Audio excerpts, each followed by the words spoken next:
आइए सीधे हम परमेश्वर के वचन की ओर चलें। गलातियों की पत्री उसका 6वां अध्याय, बुक ऑफ गलेशियंस चैप्टर 6। और एक बार अपना ध्यान उसी पद की ओर हम ले जाएंगे, पर आज और एक पद मैं एक्स्ट्रा पढ़वाना चाहूंगा। मैं विनती करूंगा कोई भी 7वां वचन और 8वां वचन आज पढ़ देने पाए। धोखा ना खाओ, धोखा न खाओ, परमेश्वर ठट्ठों में नहीं उड़ाया जाता, परमेश्वर ठट्ठों में नहीं उड़ाया जाता, क्योंकि मनुष्य जो कुछ बोता है, क्योंकि मनुष्य जो कुछ बोता है वही काटेगा। आज हम 8वें पद को भी आज हम पढ़ने पाएंगे। यस, क्योंकि ध्यान से सुनेगा, क्योंकि जो अपने शरीर के लिए बोता है, क्योंकि जो अपने शरीर के लिए बोता है वह शरीर के द्वारा विनाश की कटनी काटेगा। जो शरीर के लिए बोता है वो शरीर के द्वारा किसकी कटनी काटेगा? विनाश की कटनी काटेगा। हाँ, और जो आत्मा के लिए बोता है, और जो आत्मा के लिए बोता है वह आत्मा के द्वारा अनंत जीवन की कटनी काटेगा। इंग्लिश में पढ़िएगा। Be not deceived. God is not mocked. For whatsoever a man soweth, he shall also reap. He shall also reap. For he that sows his flesh, of the flesh reap corruption. Yeah. But he that sows the spirit, shall of the reap life everlasting. Okay. Yes. प्रभु के नाम की महिमा हो। अगर मैं ठीक ठाक गिनती गिन रहा हूं तो ये इसी पद का करीब 9वां संदेश है, 9th मैसेज है। इसके पहले 8 संदेश मैंने दे चुका हूं। किसी का कोई संदेश अगर छूट जाता है तो आप वहां से YouTube से भी आप देख पाएंगे। पिछले रविवार को संदेश देने के बाद मेरी बेटी जस्टिना ने कहा कि आज वाला संदेश थोड़ा सा मैच नहीं कर रहा था आपके टॉपिक से। पता नहीं आज वाला मैच करेगा कि नहीं करेगा। बट मुझे एक बात अच्छा लगा कि शी इज फॉलोइंग, वो फॉलो कर रही है। उसको समझ में आ रहा है कि संदेश कहाँ से दिया जा रहा है और कहाँ से कहाँ कनेक्ट हो रहा है। मुझे बड़ी खुशी है कि बच्चे लोग समझ पा रहे हैं। और इन दिनों के संदेशों के द्वारा आप में से बहुतों ने मुझसे गवाही के तौर पर कहा कि पास्टर साहब, इन दिनों के वचन के द्वारा प्रभु ने हमें बड़ी आशीष दी है। मेरी प्रार्थना है कि हम सभी आत्मिक जीवन में, मसीही जीवन में हम उन्नति पाने वाले होने पाएं। सब बोलिए आमेन, हालेलुया। एक बार एक संडे स्कूल टीचर ने एक बच्ची से पूछा, बाइबल में क्या क्या मिलता है, बाइबल में क्या क्या दिखता है। उन्होंने सवाल पूछा कि बाइबल में क्या क्या मिलता है, क्या क्या दिखता है। उस लड़के ने तुरंत से हाथ उठा दिया। तो संडे स्कूल टीचर भी बहुत खुश हो गए कि वाह, बच्ची इतना जल्दी हाथ उठा दी कि क्या क्या मिलता है उसको मालूम है। और जब उसे माइक दे दिया, वो बच्ची ने खड़े होकर कहा, यस सर, मुझे मालूम है बाइबल में क्या क्या मिलता है। मेरे मम्मी के बाइबल में आधार कार्ड मिलता है, मेरे मम्मी के बाइबल में एटीएम का कार्ड मिलता है, मेरे मम्मी के बाइबल में राशन का कार्ड मिलता है, और मेरे मम्मी के बाइबल में कभी कभी ऑल पिन और पिन भी मिलता है। वो संडे स्कूल टीचर आज तक बेहोश है।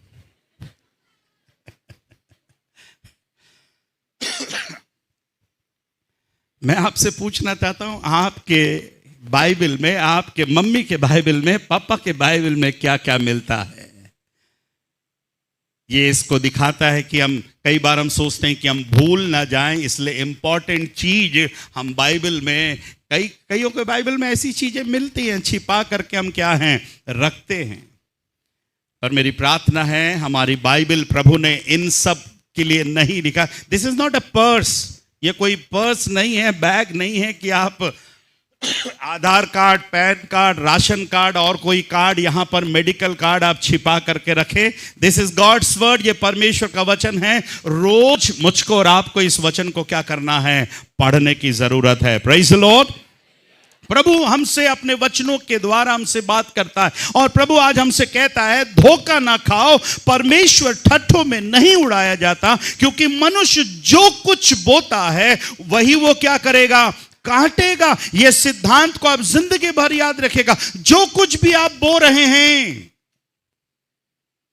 अब आप में से कई लोग सोच रहे होंगे प्रभु तेरा धन्यवाद हो, 8 महीने जो कुछ भी मैंने उल्टा सीधा जैसा भी मैंने बोया है, प्रभु तेरा धन्यवाद हो, पास्टर साहब के द्वारा 3 दिन का उपवास प्रार्थना रखा गया है, प्रभु इस 3 दिन के उपवास प्रार्थना में मैंने जो कुछ भी बोया है यीशु के नाम से वो बदल दे।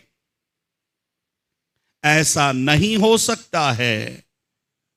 आप 3 दिन का उपवास प्रार्थना कर लीजिए, 30 दिन का उपवास प्रार्थना कर लीजिए, 40 दिन का उपवास प्रार्थना कर लीजिए, जो आपने बोया है उसकी फसल आपको क्या करनी पड़ेगी, काटनी पड़ेगी। यह सिद्धांत है। धोखा ना खाओ, धोखे में मत रहिए। यदि आपने जाने अनजाने में आपने कुछ बोया है, बाइबल बताती है उसकी फसल आप क्या है, काटने पाओगे। पर यदि आज का आपका ध्यान मैं आज 8वें वचन की ओर ले जाना चाहता हूं। प्रभु का दास पौलुस कहता है, क्योंकि जो अपने शरीर के लिए बोता है वह शरीर के द्वारा विनाश की कटनी काटेगा, और जो आत्मा के लिए बोता है वो आत्मा के द्वारा अनंत जीवन की कटनी काटेगा। यहां पर 2 ग्रुप के बारे में लिखा है, 2 झुंड के बारे में लिखा है। एक वो हैं जो किसके लिए बो रहे हैं, बोलिए किसके लिए बो रहे हैं, अपने शरीर के लिए बो रहे हैं। और एक झुंड ऐसा भी है जो अपने आत्मा के लिए क्या कर रहे हैं, बो रहे हैं। आज जितने लोग यहां पर प्रभु के भवन में हैं, और जो जितने लोग ऑनलाइन में जुड़े हैं, ये 2 तरह के लोग हैं, जो या तो अपने शरीर के लिए बो रहे हैं या तो फिर अपने आत्मा के लिए बो रहे हैं। मैं यदि आज आपसे एक सवाल पूछूं, आज प्रभु के भवन में आप अपने शरीर के लिए आए हैं कि अपने आत्मा के लिए आए हैं? आप में से कई लोग शायद उत्तर ना दे पाए। आप शरीर के लिए आए हैं कि आत्मा के लिए आए हैं? आत्मा के लिए आए हैं, पर शरीर बड़ी मुश्किल से आपको यहां लेकर के आया। आप में से कईयों को शायद शरीर ने सुबह कहा था तू कमजोर है, बीमार है, तू नहीं जा पाएगी, क्या करेगी, जाकर जाने दे, अभी अगले हफ्ता तो 3 दिन का स्पेशल मीटिंग है, उसमें 1 आध दिन हाजिरी लगा देना। यह हमारा शरीर बहुत सी बातें हमें सिखाता है। हम शरीर के लिए बो रहे हैं कि आत्मा के लिए बो रहे हैं?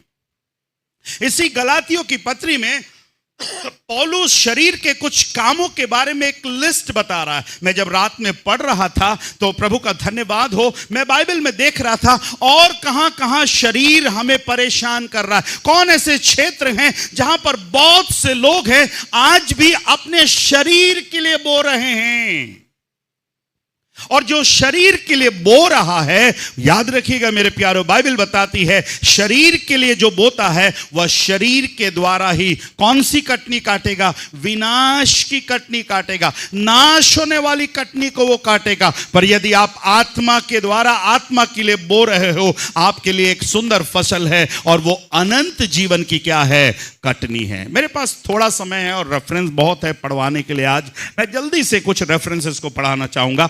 मरकुस रचित सुसमाचार 7वां अध्याय, गॉस्पेल ऑफ मार्क चैप्टर 7, और मैं चाहता हूं जल्दी से 7वां अध्याय और 21 वचन को पढ़िएगा। क्या लिखा है देखिएगा। क्योंकि भीतर से अर्थात मनुष्य के मन से बुरे बुरे विचार, व्यभिचार, चोरी, हत्या। अगर कोई समय निकले थोड़ा काउंट करते जाइएगा, गिनती करते जाइएगा कि आज शरीर के बोने के लिए कौन कितना, मनुष्य कितना प्रयास कर रहा है। यस, भीतर से मनुष्य के मन से बुरे बुरे विचार, व्यभिचार, चोरी, हत्या, परस्त्रीगमन, लोभ, दुष्टता, छल, लुचपन, कुदृष्टि, निंदा, अभिमान और मूर्खता निकलती है। ये सब बुरी बातें, ये सब कौन सी बातें, बोलिए, ये सब बुरी बातें भीतर ही से निकलती है और मनुष्य को अशुद्ध मेरी तरफ देखिए, भीतर ही से निकलती मतलब कहां से निकलती है? तो आत्मा से कि शरीर से? शरीर से। ये सारी बातें कहां से निकल रही है? भीतरी से। ये शरीर के काम हैं जो शरीर से निकल रहे हैं। और करीब करीब कितने हैं? कितने हैं? कितना? जोर से बोले कितना? सब बोल रहे 13। हाँ भैया ये मेरा है, पर तेरा नहीं है। चलिए एक और लिस्ट पे चले। रोमियो की पत्री पहला अध्याय, रोमियो की पत्री पहला अध्याय, यहां भी काउंट करना, 28वां पद से पढ़ेगा, वर्स 28 से। मैं चाहता हूं ध्यान से सुनिएगा आप। जब उन्होंने परमेश्वर को पहचानना ना चाहा, जब उन्होंने परमेश्वर को पहचानना ना चाहा, तो परमेश्वर ने भी उन्हें उनके निकम्मे मन पर छोड़ दिया। कौन से मन पर छोड़ दिया? बोलिए कौन सा मन? मुझे नहीं पता आज आपके पास कौन सा मन है। जब परमेश्वर को उन्होंने पहचानने से इंकार कर दिया, जब परमेश्वर को उन्होंने पहचानना ना चाहा, एक चर्च को लिखा जा रहा, कलीसिया को लिखा जा रहा, और ये रोमियो की कलीसिया है। प्रभु का दास कहता है जब इस कलीसिया के लोगों ने परमेश्वर को पहचानना ना चाहा, तो परमेश्वर ने भी उन्हें उनके निकम्मे मन पर क्या कर दिया? छोड़ दिया। मेरी तरफ देखिए, जिस बच्चों को मां बाप छोड़ देते हैं, उन बच्चों की क्या हालत होती है आप जानते हैं। अब यहां पर उन विश्वासियों की हालत देखिए, अगर परमेश्वर ने उनको छोड़ दिया है, उनके निकम्मे मन पर यदि परमेश्वर ने छोड़ दिया है, उनकी हालत देखिए। आगे लिखा है लिस्ट में, देखिए क्या हालत है उनकी। उनके निकम्मे मन पर छोड़ दिया, उनके निकम्मे मन पर छोड़ दिया, उचित काम करे, वे अनुचित काम करे। पहला काम परमेश्वर छोड़ते ही कौन सा काम कर रहे हैं? अनुचित काम, जो काम नहीं करना चाहिए। आज जितने लोग अपने जीवन में अनुचित काम कर रहे हैं, जो अच्छे काम नहीं कर रहे हैं, इंग्लिश में कौन से काम आया वो? Things which are not right, जो बातें सही नहीं हैं, ऐसे काम जो परमेश्वर को पसंद नहीं है, परमेश्वर के छोड़ते ही अनुचित काम कर रहे हैं। और आगे पढ़ी क्या लिखा है? इसलिए वे सब प्रकार के अधर्म और दुष्टता गिनते जाइए, और लोभ और बैर भाव से भर गए, और डाह और हत्या और झगड़े और छल और ईर्ष्या से भरपूर हो गए, और चुगलखोर, बदनाम करने वाले, परमेश्वर से घृणा करने वाले, दूसरों का अनादर करने वाले, अभिमानी, डींग मार, बुरी बातों के बनाने वाले, माता पिता की आज्ञा ना मानने वाले, निर्बुद्धि, विश्वासघाती, माया रहित और निर्दय हो गए। 32 वचन भी पढ़िए। वे तो परमेश्वर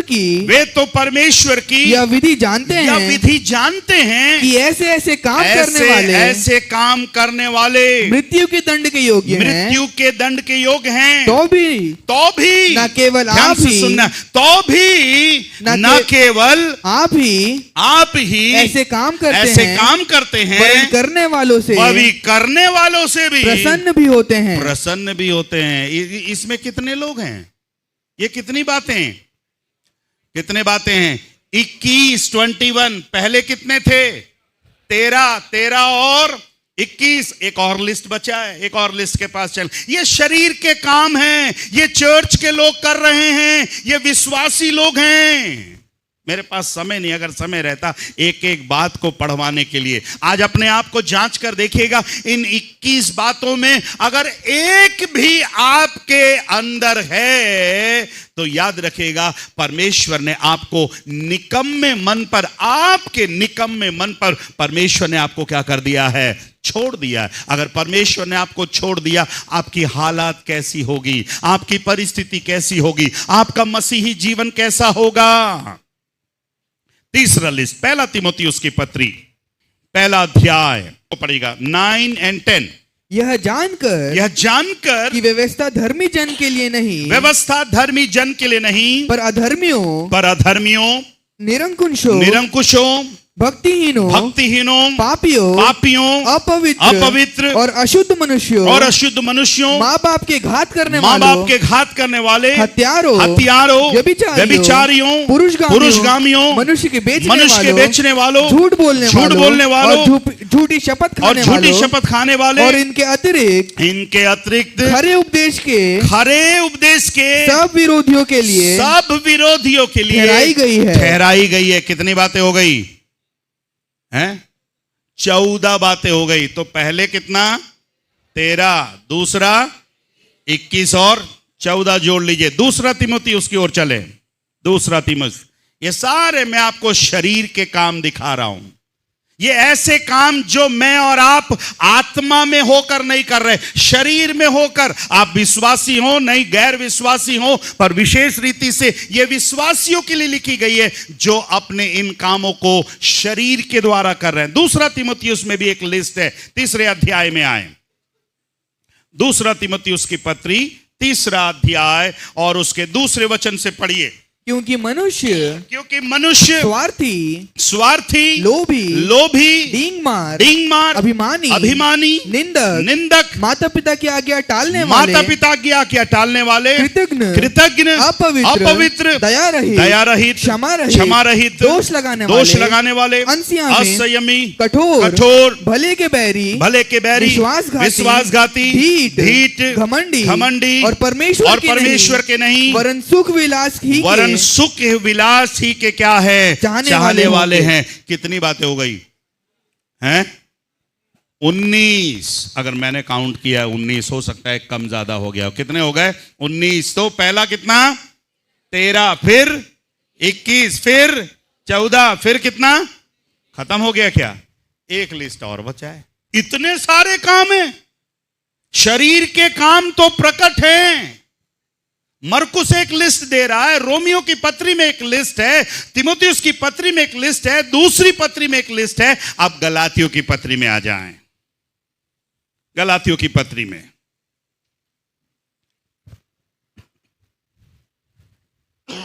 5वां अध्याय। लगता है लिस्ट खत्म होते ही 11:15 बज जाएगा।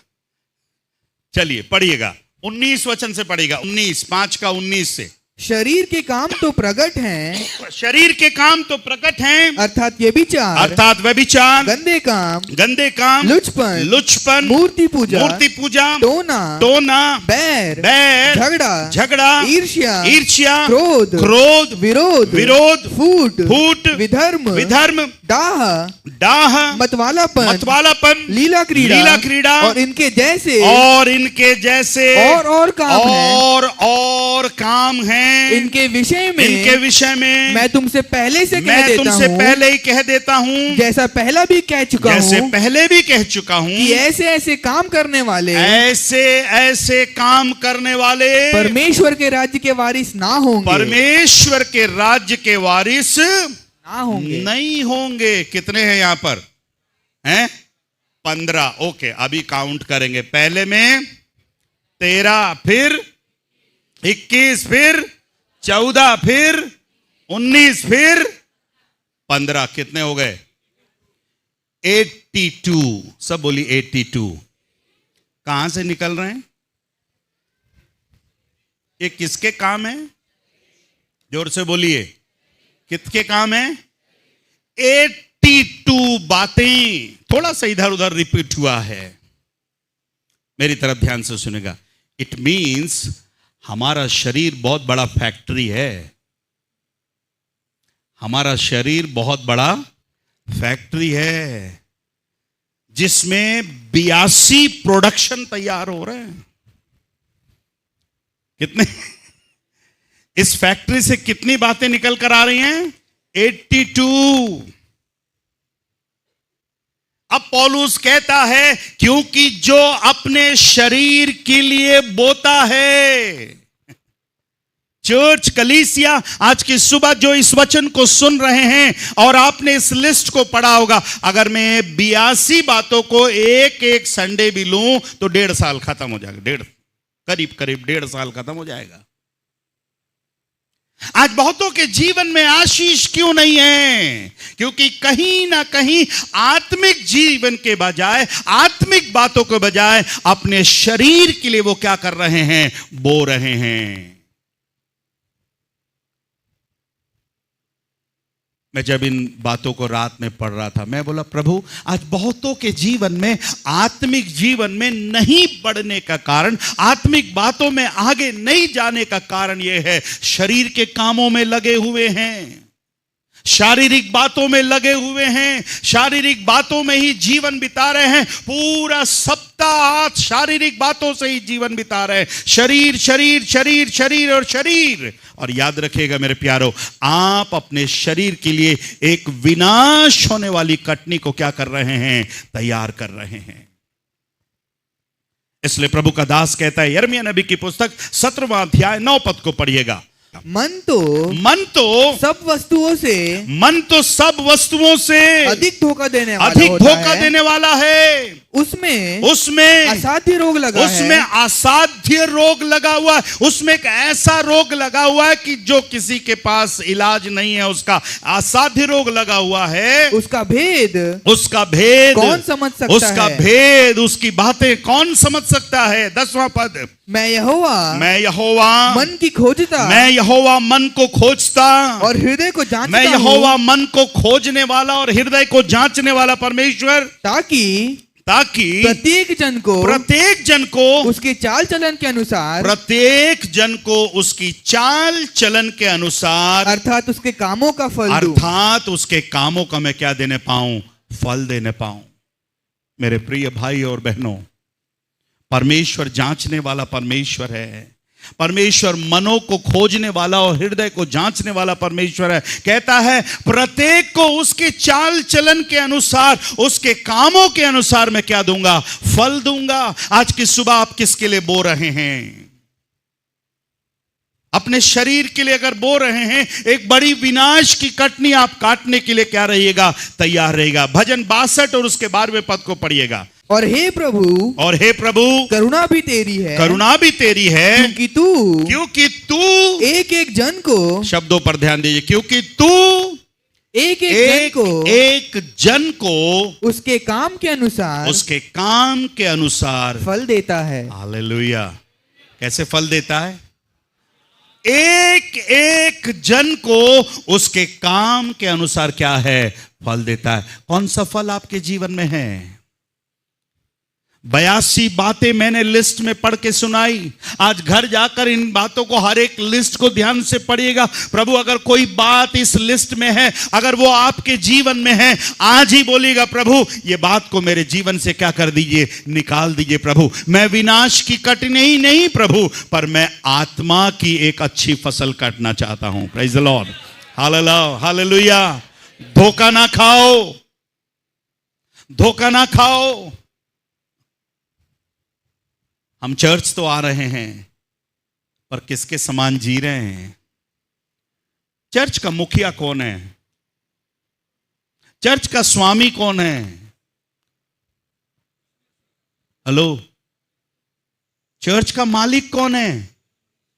4-5 लोग को ही मालूम है, बाकी लोग को डाउट है क्या? चर्च का मालिक कौन है? चर्च का मुखिया कौन है? फिर मैं सोचा कोई बोलेगा पास्टर स्टैनली, शायद किसी ने बोलेगा मिल्कम गारू।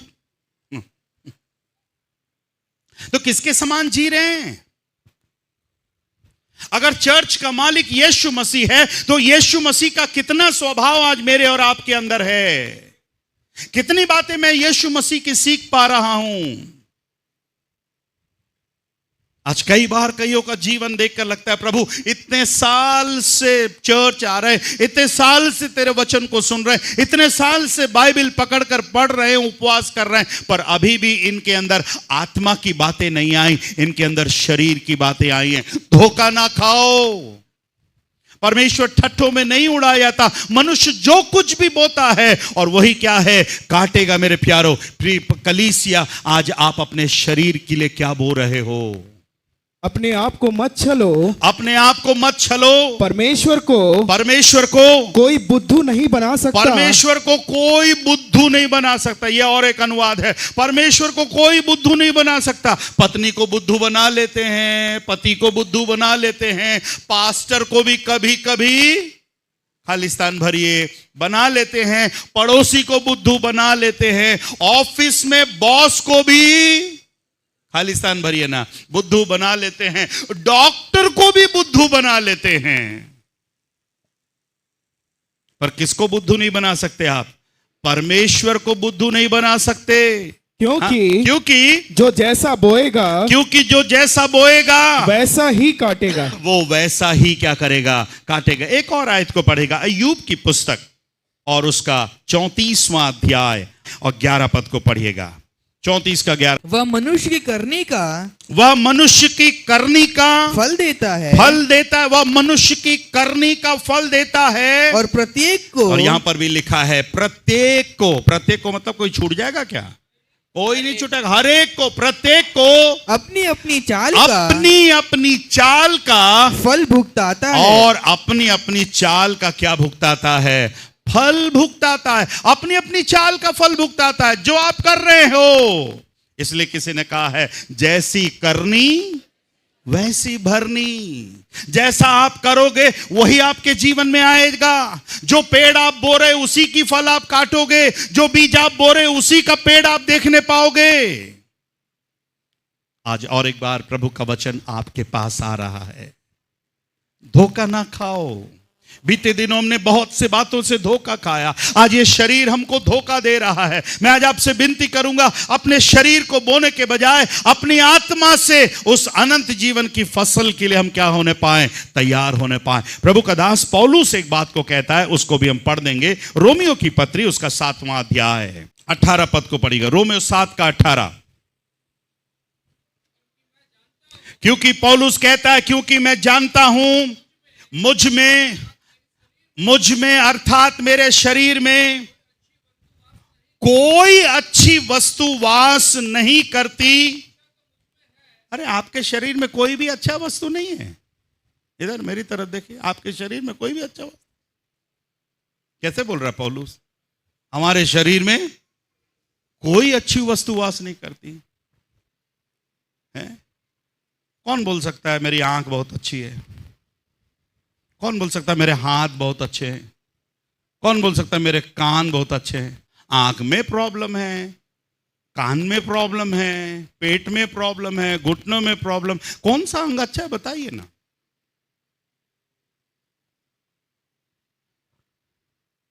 एक दारू पीने वाला प्रार्थना करने लगा, प्रभु तू बहुत कंजूस है, प्रभु तू बहुत कंजूस है।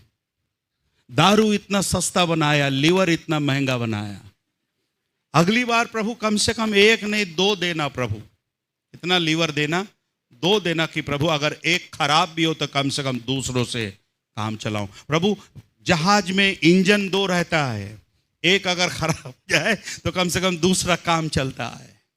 कौन सी अच्छी? पौलुस कह रहा है मेरे शरीर में कोई अच्छी वस्तु वास नहीं करती, मुझ में अर्थात मेरे शरीर में कोई अच्छी वस्तु वास नहीं करती। इच्छा तो मुझ में है, परंतु भले काम मुझसे बन नहीं पड़ते। क्योंकि जिस अच्छे काम की मैं इच्छा करता हूँ वह नहीं करता, परंतु जिस बुराई की इच्छा नहीं करता वही किया करता हूँ। 20वीं पद पढ़ दीजिए।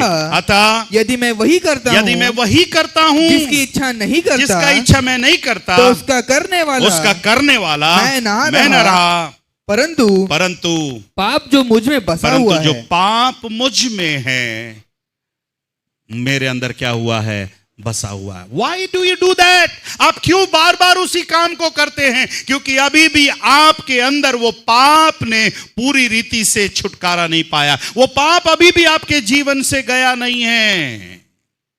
रोमियो की पत्री 8वां अध्याय 13 वचन मैं समाप्त कर रहा हूं। 8वां अध्याय रोमियो की पत्री 8वां अध्याय 8वां पद पढ़ेगा, 8 का 8 पढ़ेंगे, उसके बाद 13 पढ़ेगा। और जो शारीरिक दशा में है, और जो शारीरिक दशा में हैं, वे परमेश्वर को प्रसन्न नहीं कर सकते। ध्यान से सुनिएगा, लिसन टू मी केयरफुली। जो शारीरिक दशा में हैं, आज आप कौन सी दशा में हैं? कितने साल से चर्च आ रहे हैं, कितने साल से आप अपने आप को मसीही कहते हो, पर आज भी आप कौन सी दशा में हो? शारीरिक दशा में हो। पौलुस कह रहा है जो शारीरिक दशा में है वे परमेश्वर को प्रसन्न नहीं करते। 13वां वचन पढ़िएगा। क्योंकि यदि तुम शरीर के अनुसार दिन काटोगे, यदि तुम शरीर के अनुसार दिन काटोगे तो मरोगे। यदि आत्मा से देह की क्रियाओं को मरोगे, यदि आत्मा से देह की क्रियाओं को मारोगे। मेरी तरफ देखिएगा, उन 82 बातों को, 82 बातों को अपने जीवन से आत्मा से क्या करने की जरूरत है? मारने की जरूरत है। हालेलुया। मेरे और आपके जीवन में पवित्र आत्मा की अगुवाई की जरूरत है, आत्मा की अगुवाई की जरूरत है। इसलिए पौलुस कहता है यदि आत्मा के चलाए चलोगे, आप अपने आत्मा से उस शरीर की क्रियाओं को क्या करने पाओगे? मारने पाओगे। मेरे प्यारो, आज कई लोग आत्मा से द्वारा उन शरीर की क्रियाओं को मार नहीं पा रहे हैं, इसलिए अपने जीवन में आज भी शरीर के लिए क्या कर रहे हैं? बो रहे हैं। मुझे नहीं पता कितने लोग आज संदेश को समझ पा रहे हैं। धोखा ना खाओ, परमेश्वर ठट्ठों में नहीं उबड़ाया जाता। जो कोई शरीर के लिए बोता है वो शरीर की कटनी काटेगा, पर जो कोई आत्मा से आत्मा के लिए बोता है वो अनंत जीवन की कटनी काटेगा। किसके लिए आप बो रहे हो? आज कितनी चिंता, आप कितनी चिंता अपनी आत्मा के लिए कर रहे हो, कितनी चिंता हम शरीर के लिए कर रहे हैं। दिन भर हम दिन भर अगर 24 घंटे में अगर हमें सोचने की बारी आए, हम किसके लिए सोच रहे हैं? आत्मा के लिए कि शरीर के लिए? हम दिन भर शरीर के लिए सोच रहे हैं। हम दिन में 3 टाइम खा रहे हैं, सो रहे हैं, सुबह उठने के बाद भी हम आत्मा की चिंता नहीं कर रहे। हम किसकी चिंता कर रहे हैं? शरीर की चिंता कर रहे हैं। मेरी प्रार्थना है आज सुबह, आइए मेरे प्यारो, हम अपने आत्मिक जीवन को एक बार ध्यान से देखने पाए और प्रभु से कहने पाए, प्रभु इस 90 महीने से मेरी सहायता करिए। मैं अपने शरीर के लिए नहीं प्रभु, मैं अपने आत्मा के लिए बोने वाला होने पाऊं। हालेलुया। आइए अपने स्थानों पर हम खड़े हो जाएं।